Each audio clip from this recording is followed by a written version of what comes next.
আর পারছি না, অনেকক্ষণ হেঁটেছি। হাঁটতে হাঁটতে খুব ক্লান্ত লাগছে, শরীর দুর্বল লাগছে। ওই তো একটা গাছ, ওই গাছের নিচে বসে একটু জিরিয়ে নিই।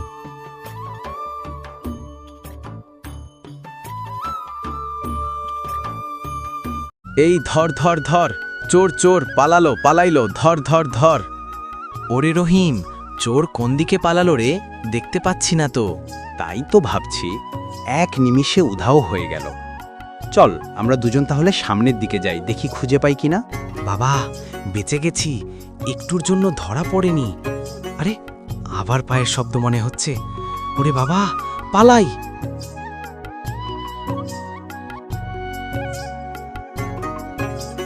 আরে এখানে দেখতেছি একটা লোক ঘুমিয়ে আছে। বন্ধু, ও বন্ধু, বন্ধু ঘুমোলে নাকি?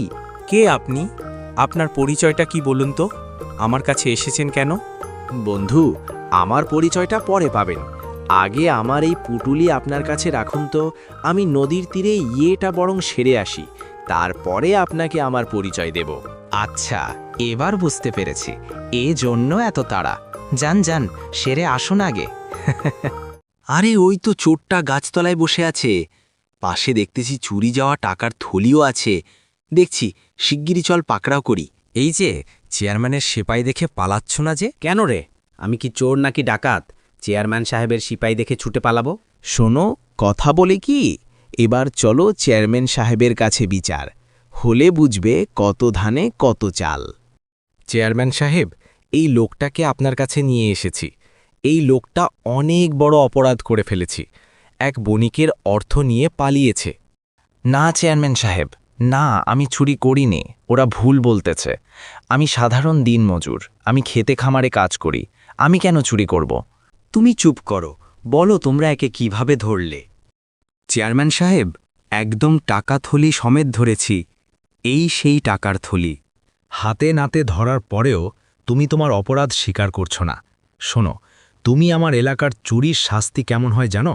শাস্তি স্বরূপ তার গর্দান নেওয়া হোক। প্রতিহিংসা, প্রতিশোধ, কাউকে ছাড়ব না আমি, কাউকে না। ওই দুই সেপাই এবং চেয়ারম্যান, কেউ আমার হাত থেকে বাঁচবে না, কেউ না। সেদিন বোকা বানিয়েছি সবাইকে। চুরি করল কে আর গর্দান গেল কার? আজকে রাতে বড় দাও মারতে হবে। আরে, শরীরে কেন কাটা দিচ্ছে? তবে কি? হ্যাঁ হ্যাঁ, এই তো সেই গাছটা। এই গাছের নিচে। রাম রাম। কি ভাবছ? দেখ তো, চিনতে পারো কিনা? কি চিনতে পারছ? আমায় ছেড়ে দাও, আমায় ছেড়ে দাও, ক্ষমা কর আমায়, ভুল হয়ে গেছে, আমায় ছেড়ে দাও। কেন রে? কোনো অপরাধ না করেও তোমার জন্য আমার গর্দান গেল, আর তুমি চুরি করেও অপরাধ করেও পার পেয়ে যাবে ভেবেছ? কক্ষণা না, এক্ষুনি আমি তোমার ঘাড় মটকাবো। তারপর দুই সেপাই, এরপর চেয়ারম্যান, কাউকে ছাড়ব না। প্রতিশোধ নেব আজ। তোমাকে দিয়ে প্রতিশোধ নেওয়া শুরু করি। কি বলো সাধুচরণ চোর? না না, আমায় মেরো না, আমায় ছেড়ে দাও। ওরে বাবা রে, ওরে বাবা রে, আমায় ক্ষমা করো, মরে গেলাম, আমাকে বাঁচাও, বাঁচাও, বাঁচাও।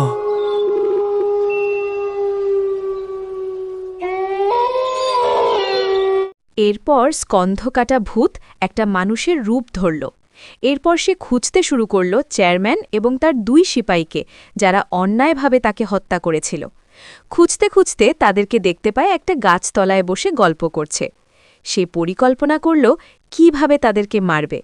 এরপর ভুলিয়ে ভালিয়ে চেয়ারম্যান সহ দুই সিপাইকে জঙ্গলে নিয়ে আসলো এবং মানুষরূপী ভূত নিজের আসল রূপ ধারণ করল এবং তাদের তিনজনকে একসাথে ঘাড় মোটকে রক্ত চুষে মেরে ফেলল এবং তার আত্মার শান্তি পেল।